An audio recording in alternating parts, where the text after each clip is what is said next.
Que alegria entrar na sua casa aqui pela Rede Super de televisão, no programa Agora é com Eles. Você sabe, o Agora é com Eles é um programa feito para toda a família, mas principalmente para o homem. E para mim, para todos nós que estamos aqui, é uma alegria muito grande poder falar com você, falar o seu coração e trazer, uma visão de Deus sobre essa perspectiva. São assuntos diversos, a gente fala sobre tudo no Agora é com Eles, mas hoje vamos falar de um assunto que também é muito importante e muito sério. Como que o cristão deve se portar no atual cenário político brasileiro. Não sai daí, porque nós já estamos no ar.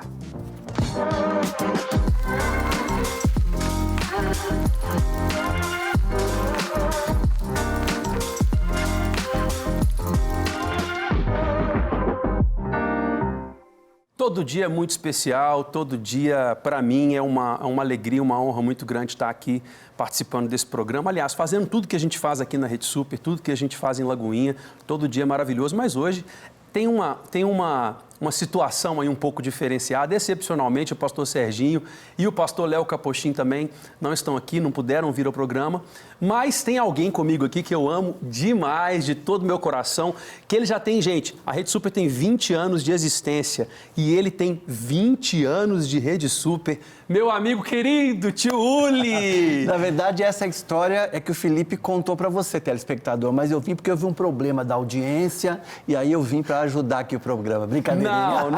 Não, de forma alguma. Tio, deixa eu te cumprimentar aqui. Que bom, aqui. Quero dizer que é um privilégio, um desafio, porque a gente está acostumado com o público dos pequenininhos, de pouca idade, mas eu fico tão feliz de a gente participar de um programa bastante inédito, talvez, na televisão brasileira, porque a gente vê muitos programas femininos e dificilmente a gente encontra um programa na visão da ótica masculina, como o homem pensa, como o homem se comporta sobre alguns assuntos. Claro que é um programa para a família toda, mas nós estamos aqui para discutir esses temas tão importantes com gente tão especial. E sabe o que é legal? A gente vai ter esse programa de hoje com a sua participação, porque é um tema que eu acho que a gente precisa introduzir nas conversas de família também, sabe? Com certeza. A criança, ela precisa falar sobre isso, desde já, a tenra idade, para ela ter uma... Em casa mesmo, a gente fala muito sobre isso. Obviamente que não com a profundidade que a gente vai estar conversando aqui hoje, a respeito do assunto, que a gente está falando, obviamente, primeiramente para o adulto, mas são assuntos que têm que nascer dentro da casa das pessoas para que as crianças também façam parte disso. Então, quando a criança te vê na tela, vai prender atenção, porque ela já vê o tio Uli. O que o tio Uli está fazendo ali? Aí é bom que ela vai prestar atenção. E que bom que você falou isso, Felipe, porque muitas vezes as pessoas que ainda não têm filhos, ou até mesmo que já são adolescentes ou jovens, acabam até se esquecendo e acabam tendo uma falsa interpretação. A criança não entende. Entende sim, elas estão ligadinhas em tudo. Claro que muitas vezes a gente tem que traduzir numa linguagem mais simples ou mais descomplicada, mas que bom que em todos os temas elas já podem estar participando e até mesmo criando mais momentos de interação com o papai e com a mamãe. Atualmente a gente viveu um cenário político muito particular aqui no Brasil, Verdade. E aí eu comecei a falar mais sobre isso com minhas filhas, porque depois da vitória do presidente Lula, inclusive, o Brasil ficou extremamente dividido entre pessoas que estão muito satisfeitas com o governo, com a entrada do Lula para ter agora um governo de esquerda, e outras pessoas que não estão, que estavam satisfeitas com o antigo governo e agora estão nas ruas, uma população grande se manifestando de várias formas, de várias maneiras, e a gente tem visto isso no noticiário, porque algumas, infelizmente, são extremas, coisas que, inclusive, a gente não vai entrar no mérito da questão aqui sobre o que deveria e o que não deveria ser feito, mas coisas que não são legais, principalmente por uma visão cristã, e a gente quer exatamente falar sobre isso, sobre como nós devemos nos portar como cristãos. E é isso que a gente vai falar, sobre isso que a gente vai falar hoje. Mas antes, óbvio, como a gente sempre faz nos programas aqui, eu preciso apresentar o nosso convidado de hoje, que é muito especial. Conheça ele aí. Lincoln Farias é mestre em estudos anticorrupção e um dos idealizadores do Plano Mineiro de Promoção da Integridade. Auditor do Estado, foi controlador-chefe do Instituto de Minas Gerais, da Fundação de Amparo à Pesquisa e da Secretaria de Estado de Administração Prisional de Minas. Atualmente é gerente de integridade e riscos da Codenge e membro dos conselhos fiscais da Copasa e da Copanor. Lincoln é um dos apresentadores do programa Conexão GAP aqui na Rede Super. Cristão, ele é casado com Iessa Farias e pai do Davi e do Luca. preciso nem falar o tamanho do currículo do Lincoln. Muito bem-vindo, meu irmão. Quase o programa inteiro. Que alegria te receber aqui, de coração. Olha, é um prazer estar aqui com vocês, participando desse programa, agradecer o pessoal que está em casa. É um prazer poder debater sobre esse tema e também falar um pouquinho bem para o público masculino, né? A gente sabe que muitas mulheres possivelmente também assistem o programa, mas é interessante trazer essa ótica e o que o senhor falou muito claramente. Muitas vezes a gente não tem esse espaço e a Rede Super está proporcionando esse espaço. É muito interessante. Então, é um prazer estar aqui com vocês. Acho que não teria como a gente começar essa conversa sem, talvez, a gente poderia começar essa conversa de várias formas. Mas eu acho que o que está mais em voga, talvez, seja essa questão do tamanho da polarização que a gente continua vivendo. E que é uma polarização tão grande que ela produz grandes extremos. E você, com toda a experiência que tem, obviamente consegue olhar para tudo isso e tem algumas explicações que eu mesmo não tenho, né? O que é, por exemplo, qual que é o malefício disso a longo prazo? Como que a gente consegue lidar com isso hoje e o que fazer para a gente resolver essa situação, por exemplo? Perfeito, Felipe. Eu acho que primeiro a gente tem que entender um pouquinho do contexto, né? Nós estamos falando de 59,5 milhões de votos no candidato vencedor, 57,5 milhões de votos no candidato derrotado, de um quantitativo de 153 milhões de possíveis eleitores, né? Então, nós tivemos vários eleitores que não votaram, né? Brancos e nulos somaram aproximadamente 4,8 milhões. Então, nós estamos falando de uma eleição que foi decidida por 2 milhões de votos. Então, exatamente explica um pouco dessa polarização.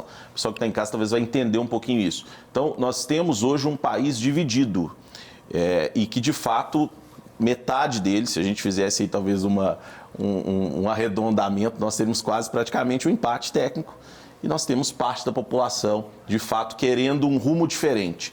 E, de fato, são rumos bem distintos, né? Nós temos uma filosofia, né? Uma filosofia de governo de um lado e uma filosofia do outro. Então, tende a ter esse conflito mesmo, sabe? O difícil hoje, e a gente é uma democracia muito jovem, né? E a gente entender que isso é cíclico, isso se passa em outros países, já se passou em outros países e a gente está vivendo esse momento hoje, né, de um amadurecimento da democracia. Talvez há anos atrás a gente não debateria isso, né? Uma das minhas especialidades é o aspecto anticorrupção, né? Eu tive o privilégio de estudar fora do país e viajar a alguns países conhecendo sistemas anticorrupção e de democracia de alguns deles, né? Então, países europeus, asiáticos e até a Europa Central, ali, a gente consegue enxergar isso. Muitos desses países estão acostumados com esse ciclo e já possuem uma democracia mais madura do que a nossa. Então, hoje, quando a gente fala assim, nossa, esse problema é exclusivo do Brasil, não. É um problema mundial. A gente está sofrendo as consequências disso nesse momento, com essa polarização. E se a gente voltar um pouquinho, viu, Felipe, até porque a gente vai ter tempo ainda para debater, mas se a gente voltar um pouquinho e desenhar um pouquinho esse cenário, volta lá em 2013. Né? Nós tínhamos um Brasil que, de fato, recebeu a honra de sediar uma Copa do Mundo, né, em 2014, e nós tínhamos que construir estádios, né, estádios. E esse era o grande desafio ali do Brasil. Nós tínhamos alguns estádios e várias das obras foram superfaturadas. E aí nós tivemos um movimento muito grande, porque você pensa, né, a população carente de saúde, educação e segurança. E aí quando eu tenho uma Copa do Mundo, eu vejo a construção daqueles monumentos gigantescos, né, o estádio da Amazônia, o estádio gigante num local onde eu não tenho tradição do futebol, por exemplo, né, uma reforma do próprio Mineirão, a gente tem uma reforma do Maracanã, recursos disponíveis para aquele evento. E eu não tenho recursos disponíveis para saúde, educação e segurança. Muitas das pessoas que nos assistem têm que compreender que nada é de graça. Tudo sai ao custo de alguém. Então, o custo da saúde, da educação e da segurança, ele está de forma muito clara ali nos impostos que são pagos por todos nós. E o que isso leva? E aí, trazendo para esse cenário de 2013, eu tenho uma população que vai às ruas indignada com a prestação de serviços públicos e entende que aquela corrupção que acometeu até então e que era presente em vários governos, nós estamos falando desde 93, vamos pegar o exemplo mais claro talvez do governo Collor, né, onde eu tenho ali a derrubada do governo por um caso envolvendo a aquisição de um veículo, né, até gastos exorbitantes em 2013. Essa população vai para a rua com a desculpa, o pretexto, talvez, de uma discussão por um passe livre, 20 centavos, e aquilo se torna no maior movimento anticorrupção que nós tivemos na história desse país. E isso vem para um ciclo. O ciclo da construção de políticas anticorrupção ele é muito próximo da construção de políticas no geral. Primeiro eu tenho um escândalo. Esse escândalo gera indignação social. E por meio da indignação social, eu tenho exposição midiática. Veículos de mídia transmitindo aquela indignação social. Aquilo gera pressão política. Político, necessariamente, ele precisa do voto. E ele tem que dar uma resposta para aquele eleitor. A resposta do político é a resposta legislativa. O que sai das manifestações de 2013?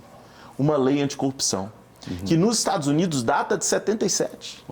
Na Inglaterra data de 2010 e no Brasil data de 2013.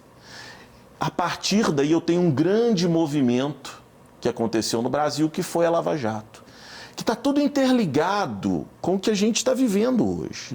Então eu tenho uma demonização da política, né? O político ruim.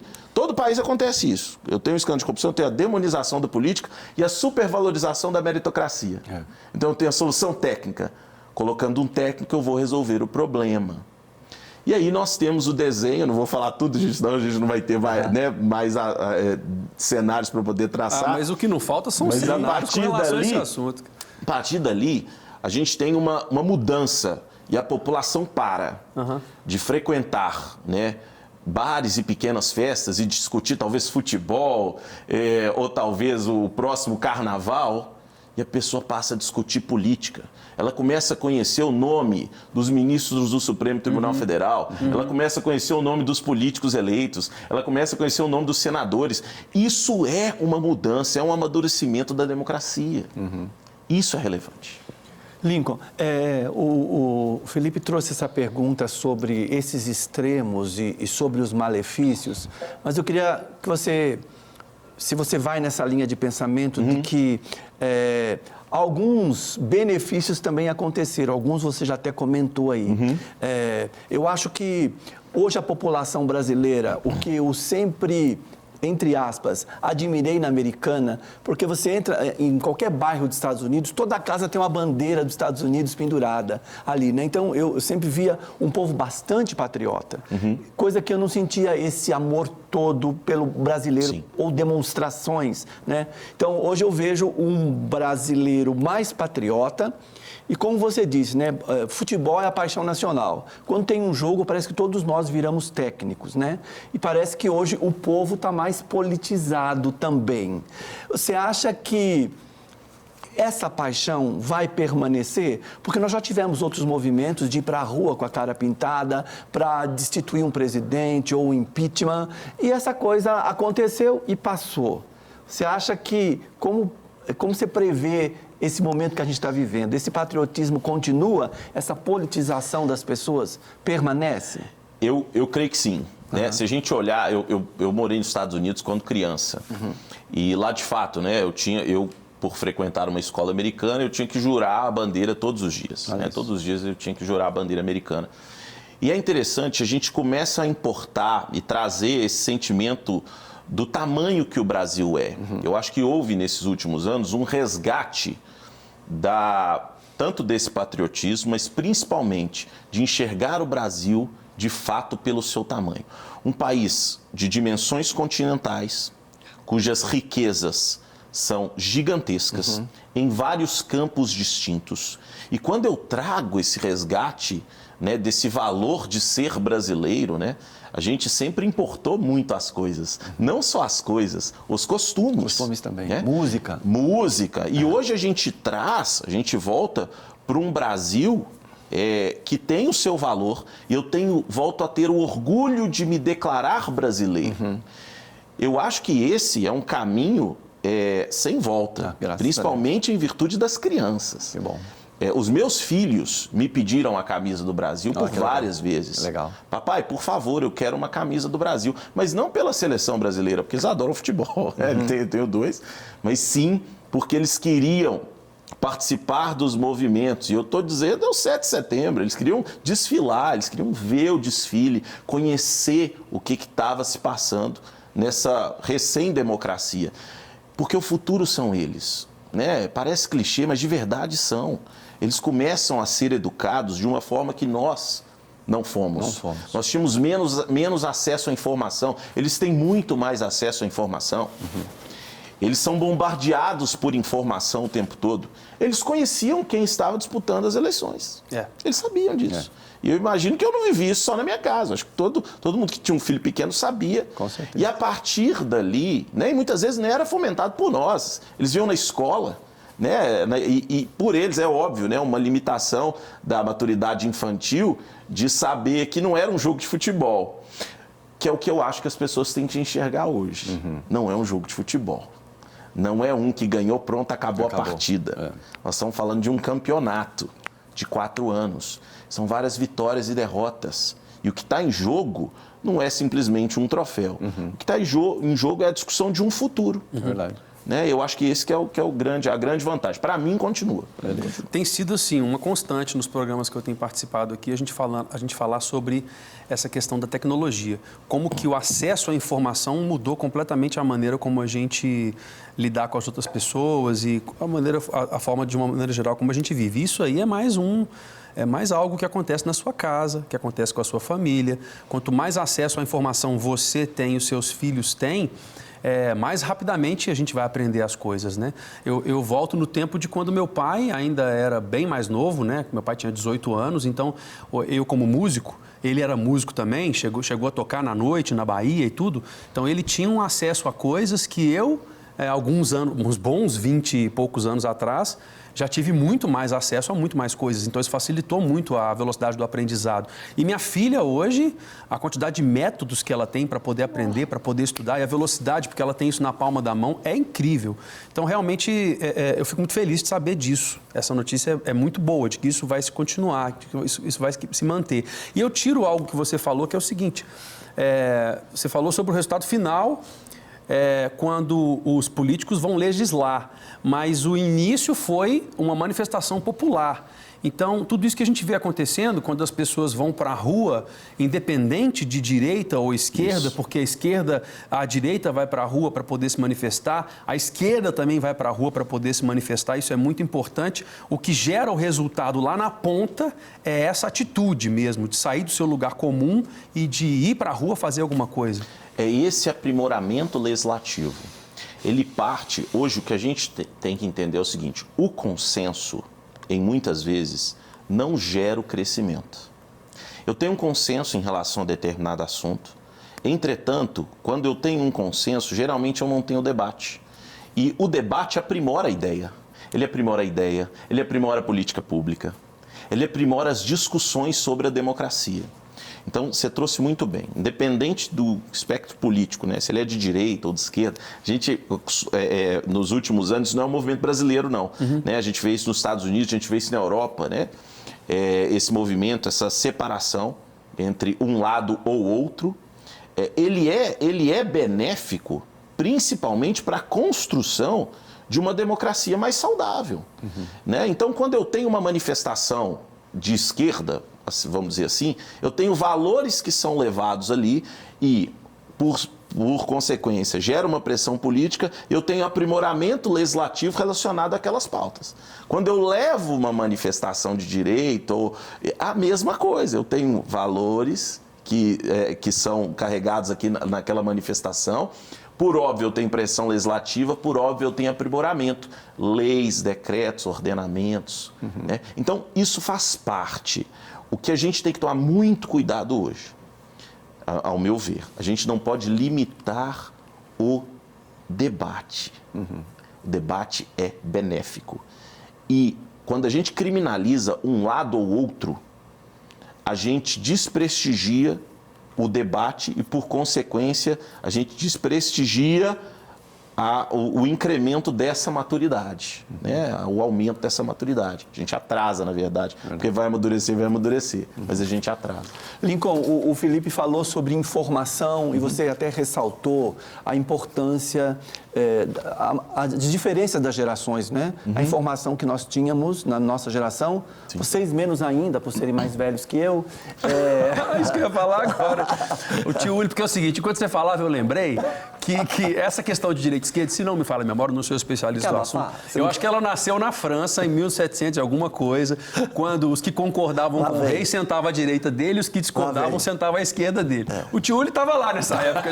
Escolhido ele engraçadinho. Parte integrante. Te amo, tio, te amo. Mas, Lincoln, informação, talvez esse seja o nosso problema, né? Você esquece do Lincoln um pouquinho, vamos pensar no Lincoln papai. Sim. Como é que você filtra?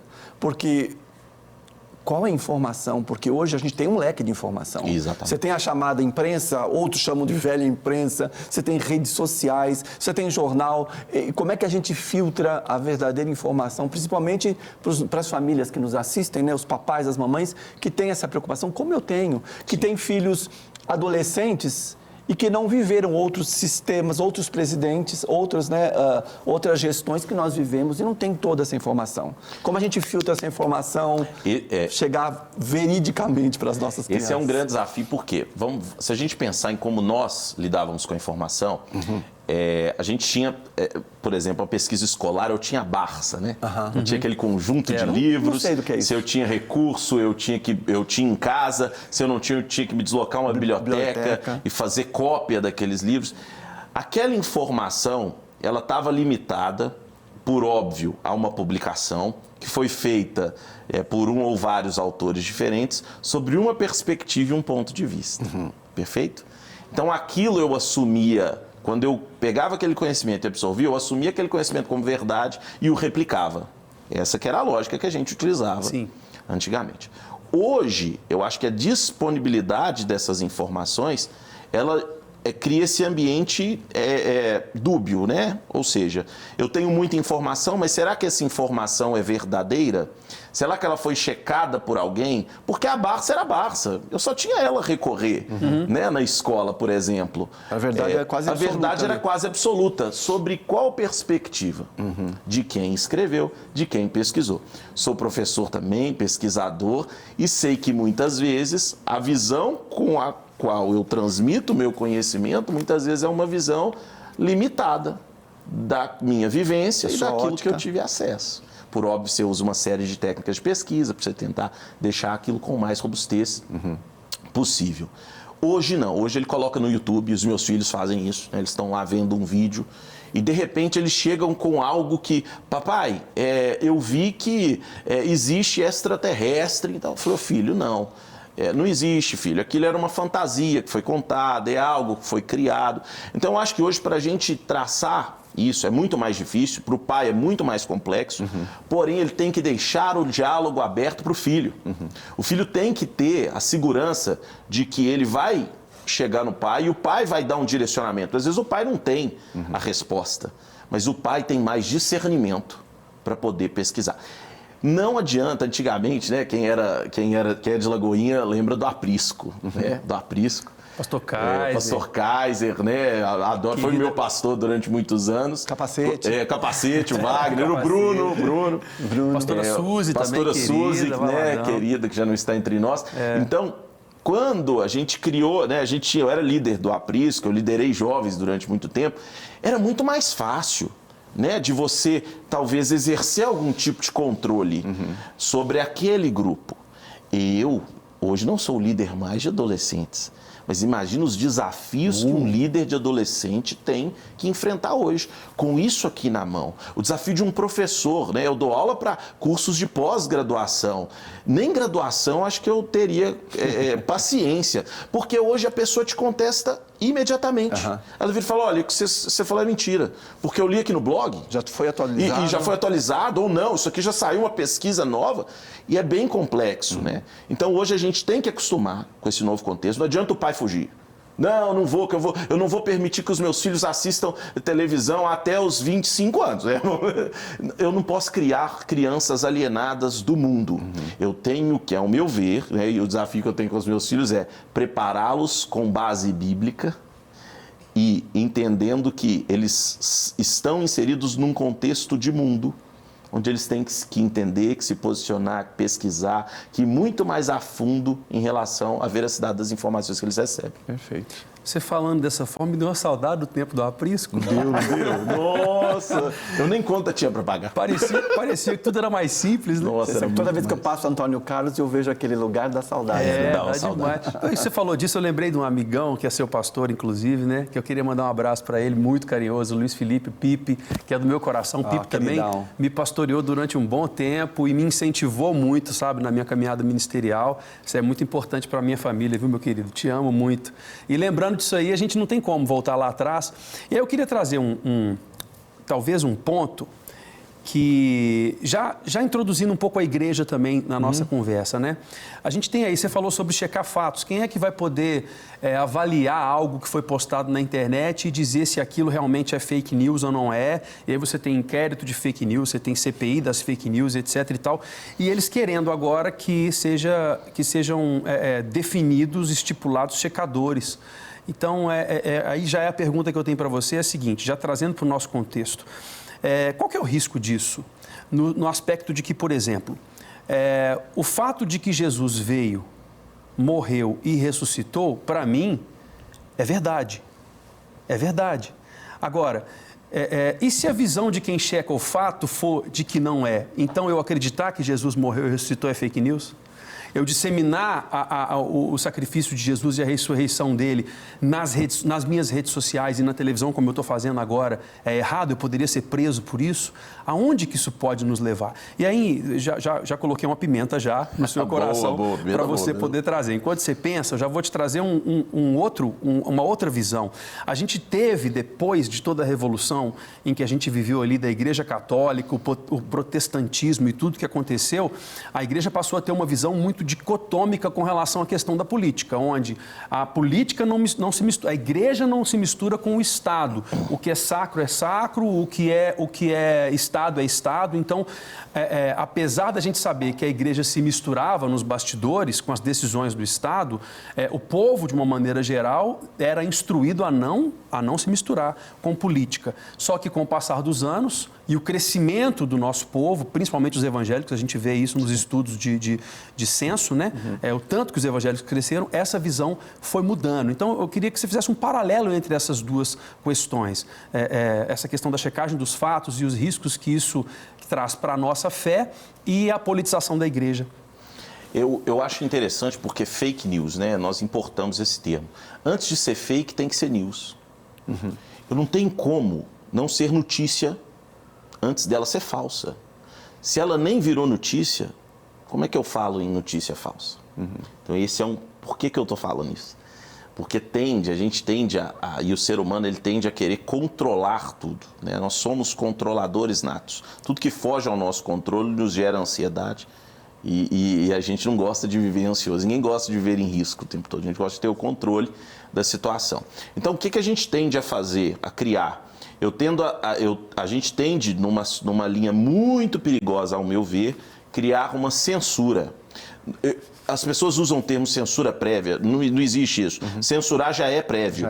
Né? Então, quando eu crio, eventualmente, checadores, né, que vão checar em qual momento? Posterior à divulgação ou anterior à divulgação? Aí eu entro numa linha muito perigosa, que é a linha da censura. Né? E para qualquer lado, para qualquer assunto. Porque o censurador, né, aquele que censura, aquele que altera, aquele que fala o que pode sair ou não, ele fala com quais critérios? Com os dele? Com os de quem? Então isso é muito perigoso. Eu acho que essa discussão é muito perigosa. Eu entendo que um Estado livre, o que nós temos com o Estado livre? A livre circulação da própria informação. Eu tenho consequências se de fato eu difamar alguém. Eu contei uma mentira aqui em relação ao nosso querido tio Uli. Falei que ele tem 22 anos. É algo que Truth ou fake news. E aí ele vem e fala, não, eu tenho 18, é uma mentira, você me difamou porque você me colocou mais velho, e isso acabou com a minha imagem. O que acontece? Ele vira e fala assim, olha, eu me senti ofendido. O que ele tem que fazer? Buscar os seus direitos. Ele vai lá e me processa. E aí, eventualmente, o juiz vai entender aquilo e a dosimetria da pena, o quanto ele merece de indenização por eu ter, de fato, difamado a sua pessoa. Quando a gente entra no prévio, é a mesma coisa de eu estar aqui nesse programa de televisão e no meu script está assim, ó, você vai falar que a idade do tio Uli é 22 anos. E antes de entrar, olha, isso foi censurado, por quê? Porque isso pode resultar numa interpretação por parte dele, de que eu estou ofendendo ele e ele pode entrar com o processo. Opa, eu não crio nem a liberdade de errar mais. Isso é uma linha muito complexa. Fazendo uma junção com a igreja aí, que é o que eu acho que fica muito interessante, né? Se a gente pega, talvez, no amadurecimento ali da própria democracia, dentro ali da França, até dentro da Inglaterra, o modelo que hoje ainda persiste lá, a gente tem sempre a igreja como quarto poder, muito presente, né? Decisões sendo de fato tomadas com parte na igreja. A gente tem o Vaticano, né? Você vê a estrutura hoje que o Vaticano tem, praticamente tem um banco do Vaticano, você tem toda uma estrutura que foi herdada, né? desse Estado. Então, a igreja ela é muito parecida com o Estado. Eu tenho a própria estrutura de igreja. Eu tenho um líder, eu tenho ministérios, não o nome em si, mas eu tenho pessoas que agregam ali, eu tenho um corpo diretivo, eu tenho conselhos, é muito parecido com a própria estrutura política, né? E eu tenho um líder a seguir, né? Seja ali, não estou falando, não excluindo Cristo, mas colocando o pastor como uma figura de liderança. Sim, sim. Na política é muito similar. Então, quando a gente transfere esses dois cenários, eles são muito próximos. Por isso que essa confusão é feita de forma muito clara. Agora, excluindo a questão da religião, somos todos parte de um Estado. Então, enquanto cidadão, eu não tenho como separar quais são os meus valores, inclusive religiosos. Então, não existe, ao meu ver, essa divisão. Somos parte e vivemos em sociedade. E na sociedade eu vou trazer os meus valores. Então, isso ao meu ver, né, de que Estado e igreja não se misturam, isso não existe. Vivemos dentro desse contexto. Eu exerço o meu direito enquanto cidadão, Felipe também, tio Uli também. E quando eu estou exercendo esse direito, seja na formulação de uma política, na solicitação de uma política pública, ou no exercer o meu direito no voto, eu acabo trazendo os meus valores. A minha pergunta é mais nesse sentido, Lincoln, de se a gente caminha para uma politização genuína, visto que a gente sempre está aprendendo, passa por aprendizado, porque eu digo assim, eu, minha esposa, minha filha mais velha com o marido, meus 2 netinhos, os pais do meu genro, mais minha filha caçula, fomos no movimento cívico, em pleno 7 de setembro, com desfile, como todo ano acontece. E eu postei na minha rede social, e eu fui ver se tinha postado o mesmo. Imediatamente eu vi que faltavam 50 pessoas ali. 50 pessoas saíram dali, né? Nunca me aconteceu de eu postar um gosto musical e pessoas que não concordam saírem. Sim. Ou de eu preferir o verde do amarelo, o azul do roxo, né? Então, eu acho que existe uma confusão, por enquanto, talvez por uma politização precoce. Você acha que ela caminha para ser genuína? Eu acho que, primeiro, né, trazendo talvez um pouquinho desse contexto que você mesmo colocou. Quando eu tenho 50 pessoas que eu, em tese, desagradei com a minha posição e elas deixaram de me seguir, a gente tem que entender, talvez um pouquinho de forma mais profunda, por que essas pessoas não aceitam o contraditório. Então, eu não tenho que concordar 100% com você, tio Uli, para a gente caminhar junto em determinado propósito. Sermos amigos, discutirmos, né? Senão eu não teria nenhum amigo cruzeirense. Eu sou atleticano, né?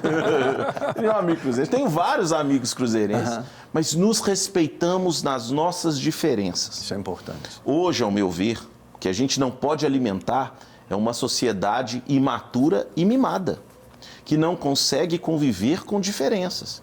Quando eu tenho uma criança, né, eu tenho 2 filhos, um de 4 e um de 8, e eu tenho ali uma situação onde eles muitas vezes estão fazendo uma pirraça, quer alguma coisa, porque eu, de fato, exerço a minha função de pai, falo, olha, filho, isso não é para esse momento, ponto.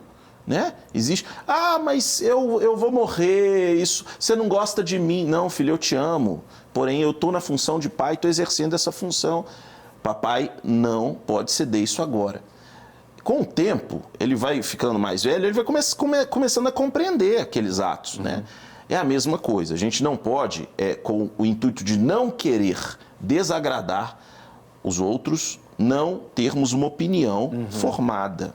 Acho importante. Porque nada daquilo que é construído de forma sólida agrada a todos. Verdade. Então, tudo que é construído de forma sólida, existe divergências. Então, a gente tem que ter isso muito claramente. Se a gente começa a criar uma sociedade cada vez mais separada e não madura, temos que ter posições distintas, sentarmos no mesmo ambiente, temos a maturidade de dialogar e de saber até quando eu tenho que parar esse diálogo, porque aquilo está sendo, talvez, maléfico naquele momento. Então, tem que parar, vamos mudar de assunto, vamos trocar, perfeito. Então, acho que isso faz parte de uma maturidade. Perfeito. Não podemos ter opiniões formadas, mas temos opiniões que são definitivas, como, por exemplo, da Iessa, da Sueli e da Sheila, minha esposa, né? Então, essas, com certeza, essas opiniões delas essas são aí respeitadas 100%. muito respeitadas sempre. Meu amor, te amo. Eu te amo. Foi bom aproveitar o muito programa claro, mesmo para deixar muito claro né? a sua opinião com relação a esse assunto. Fui líder de casais durante muito tempo, Felipe, e é importante deixar isso muito claro. O tempo todo. Agora é com ele só aqui. Só aqui. Mas assim, mesmo sendo só aqui, Tiúlio, o Agora é com Eles tem um negócio muito legal que é sempre tem uma participação feminina no Agora é com Eles. Sempre tem. E chegou a hora da gente ouvir uma opinião feminina. Hoje é com a Dayana Fagundes. Confere aí.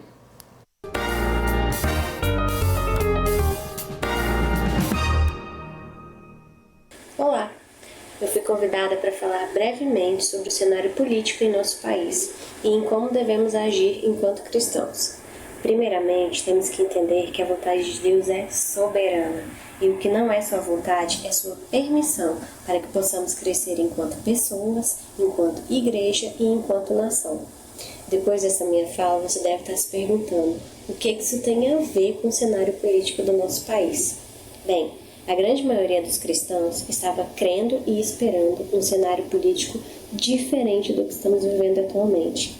E diante da realidade que temos, alguns se revoltaram, outros se deprimiram, outros falaram que não vão mais acompanhar as questões políticas do Brasil, e outros falaram que para evitar retrocessos vão acompanhar de perto a gestão atual, e outros ainda ficaram felizes. Independente de qual foi a sua reação e de qual tem sido a sua percepção acerca das iniciativas atuais dos poderes judiciário, legislativo e executivo do Brasil, temos que nos atentar ao que diz a palavra em Isaías 33, 22. Essa passagem nos fala o seguinte: o Senhor é o nosso juiz, o Senhor é o nosso legislador e o Senhor é o nosso rei. Ele nos salvará. Ou seja, todo o sistema político e jurídico do cristão é o Senhor e devemos depositar a nossa confiança exclusivamente nele. Não coloque sua esperança em homens, pois todos são falhos. Entretanto, é necessário ter sabedoria e entendimento para continuarmos buscando a justiça, a paz e a alegria para o nosso país. E podemos fazer isso acompanhando e cobrando os poderes executivo e legislativo sobre as políticas que acreditamos ser as melhores para o Brasil.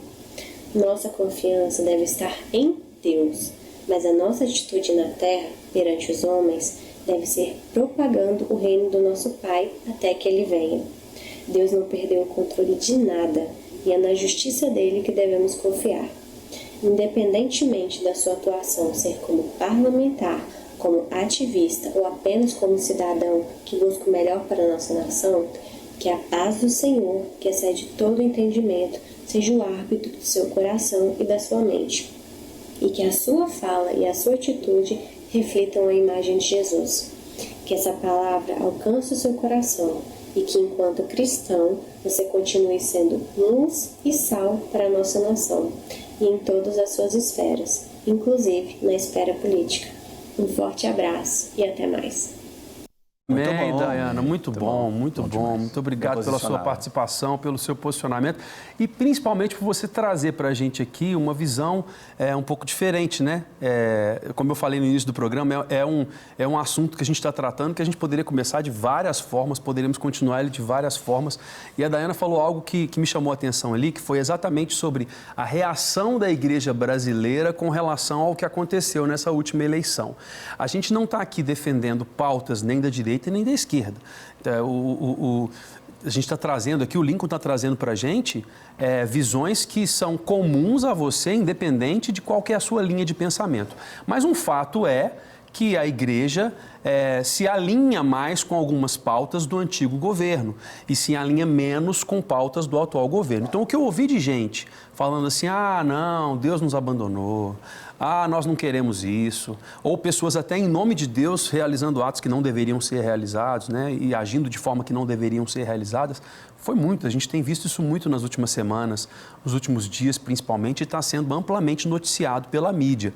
Então, eu queria que você falasse um pouco a respeito disso, já conectando com o que a Dayana trouxe, né? Deus não perdeu o controle de nada, Deus tem controle sobre todas as coisas, não cai um fio de cabelo, ele sabe a quantidade de fios de cabelo que nós temos, não cai uma folha da árvore sem que ele tenha total controle da situação, e no campo político também é assim. O que você diria para as pessoas que estão nos assistindo agora com relação ao futuro da política e da igreja de uma maneira geral? Eu acho que como a democracia ela amadureceu, a gente tem um movimento de amadurecimento da própria fé cristã, né? Então, isso eu acho que é muito importante da gente trazer esse amadurecimento também da fé cristã, né, no contexto brasileiro. Então, quando eu começo a discutir, e o que a Dayana falou é perfeito, né, eu começo a entender que por mais que um outro espectro político tenha vencido as eleições do qual eu discordo, ou que você concorda, enfim, né, ou que eu concorde, Deus não perdeu o controle. Né? Não acabou, Deus não perdeu o controle. A gente vai continuar lutando ou não, ou apoiando lado A ou lado B, sim, né, eventualmente, politicamente, se você tem essa vertente política, você continua apoiando. Porém, o mundo não acabou. Cristo continua sentado no trono. Aqui no Brasil, e o Felipe trouxe muito bem, muitas vezes a gente faz uma pequena confusão, né? E aí você falou de alinhamento. Eu tenho, e acho que vocês já ouviram isso, falo assim, não, eu sou conservador nos costumes e liberal na economia.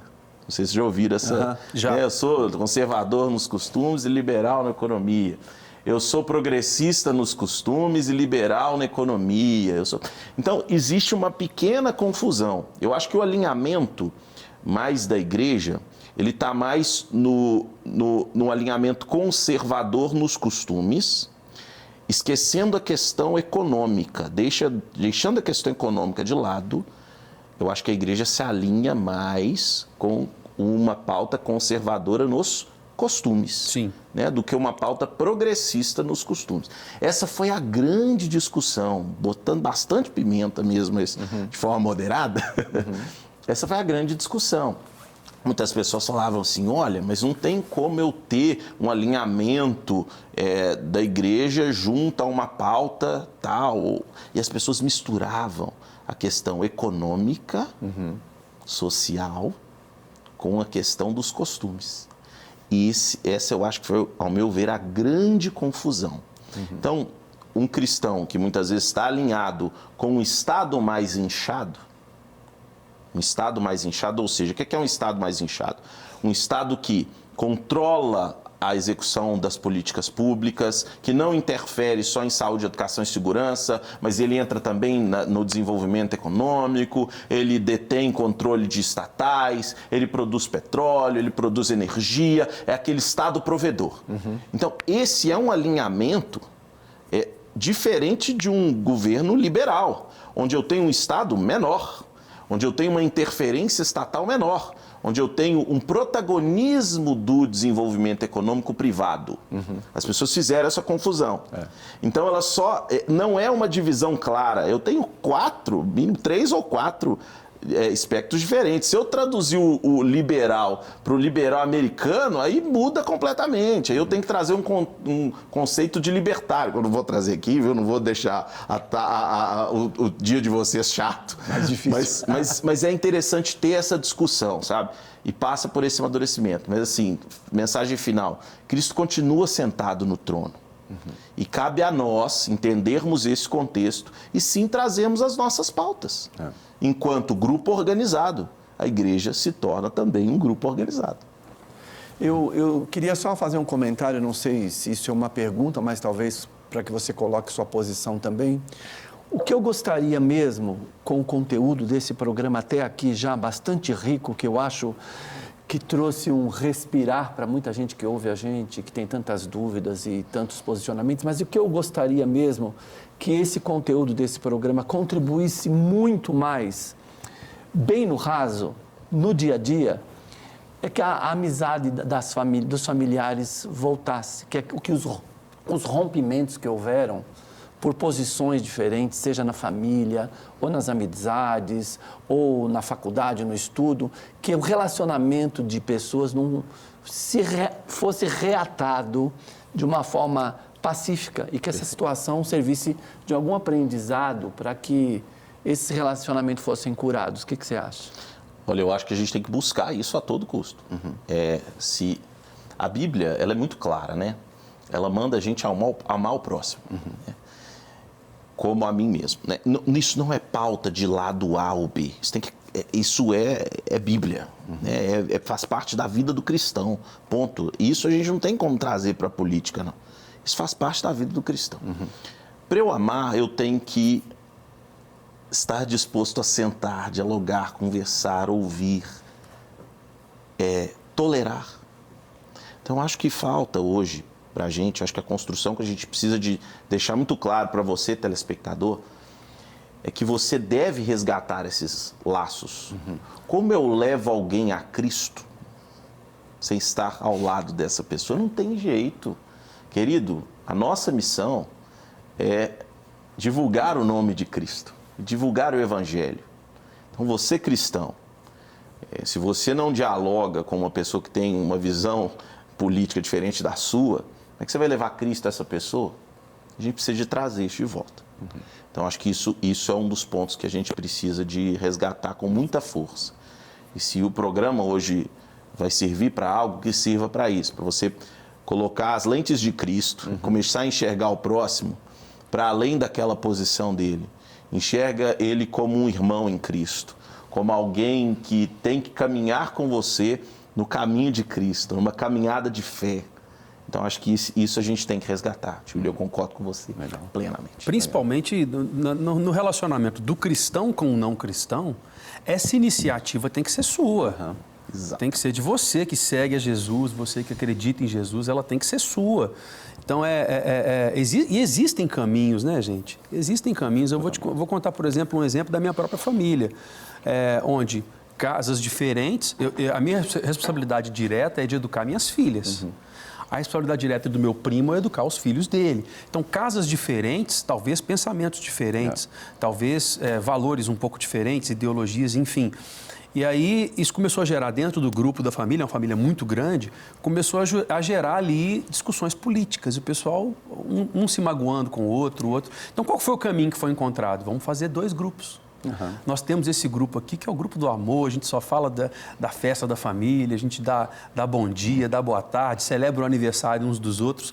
Quem quiser falar sobre um determinado assunto e tiver vontade para poder falar sobre isso, vai falar nesse outro grupo. Ou seja, existem caminhos para a gente poder conseguir avançar. O que não podemos retroceder é deixar de falar sobre o assunto, deixar de dialogar, deixar de o tempo todo colocar as nossas opiniões. E quebra das relações. Né? E a quebra das relações de forma alguma. E no nosso caso, colocar essa lente Cristo. Cristo é a lente, Cristo é por onde tem que passar os nossos pensamentos. O que Jesus faria, né? Aquela frase que sempre usam, tem até em pulseirinha. O que Jesus faria, como que ele pensaria e como que ele abordaria assuntos como esse no dia de hoje.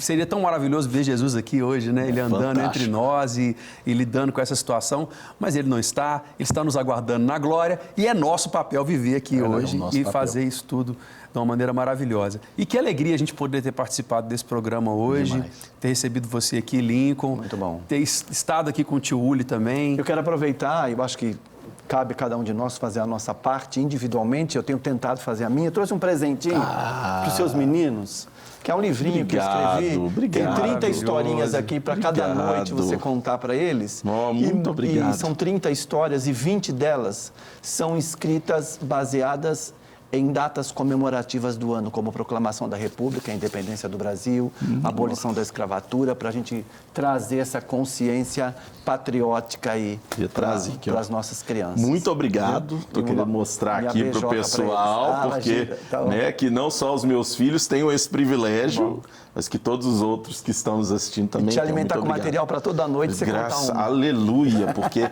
tem dia que ele fala assim, pá, inventa uma história. Não, eu estendi a mão, foi, cadê o das minhas filhas? Não, já está aí reservado. Que é isso, meu Deus? Fora do ar, já tá, eu te dou. Maravilhoso. Tio Uli, maravilhoso estar com você, como Obrigado sempre. Pelo carinho, sempre. Amo você, Sueli, sua família toda. Nós também. E Lincoln? Muito obrigado. Foi incrível, viu? Sempre. E você, para você que pode, acompanha no site da Rede Super, você vai encontrar os horários do programa que o Lincoln apresenta aqui, de outros também que ele participa. Espero que você tenha gostado tanto quanto eu gostei desse programa de hoje e que sua vida seja grandemente abençoada, que você possa seguir aí sobre esse prisma, né? Como no final agora a gente encerrou o programa falando o prisma olhando sempre aos olhos de Jesus. Ficamos por aqui hoje, no programa Agora é com Eles, e eu espero você no próximo programa aqui pela Rede Super de Televisão. Um abraço!